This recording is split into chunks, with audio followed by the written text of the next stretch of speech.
म्हणजे आपल्याला समोरच्या व्यक्तीचा रागही कमी येईल आणि त्याला जे आपण शत्रूच्या लिस्टमध्ये टाकलेले आहे ते पण कमी होऊन जाईल. म्हणजे समोरच्या व्यक्तीच्या वर्तनामध्ये सुद्धा बदल होईल आणि तो आपल्याला जास्तीत जास्त समजून घेण्याचा प्रयत्न करेल. मग त्याच्यासाठी काय करायला पाहिजे? एका छोट्या वाटीमध्ये कच्चं दूध घ्यायचं. कच्चं दूध म्हणजे काय? की जे चंद्राला स्टँड करतं पहा. चंद्र कसा आहे?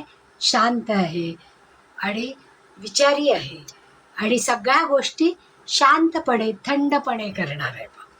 आणि त्याच्या सहवासामध्ये आपल्याला शांतता लाभते आणि चंचलता दूर होते आणि मनामध्ये जो काही कोलाहल वाजलेला असतो तो कमी होतो. म्हणजे मन जे या टोकापासून त्या टोकापर्यंत फिरत असतं त्याच्यावर नियंत्रण येतं. तर असा हा चंद्राला स्टँड करणारं दूध, ते सुद्धा कच्चं दूध, त्याच्यामध्ये एक चिमूटभर जिरं घालायचं. जिरं सगळ्यांच्याच घरात असतं पहा. आणि ते जिरं घालताना आपल्याला ज्यांचा ज्यांचा राग येतो किंवा ज्यांना ज्यांना आपण शत्रूच्या लिस्टमध्ये टाकलेलं आहे त्यांची जर नावं घेतली ते जिरं घालताना, तर त्या जिऱ्यातून जे काही मनातला विस्फोट आपला असतो किंवा आपल्या मनातली असंतोषाची जी भावना असते ती त्या दुधामध्ये मिक्स होते आणि जो काही कलह तुमच्या दोघांमध्ये, कारण बॉस बोलल्याशिवाय राहणार नाही आणि तुम्हाला ते ऐकून घेतल्याशिवाय गत्यंतर नाही. मग जेव्हा तुम्ही जर अशा बॉसच्या नावाने ते जिरं त्या दुधामध्ये घातलं तर बॉसचा रागही शांत होतो.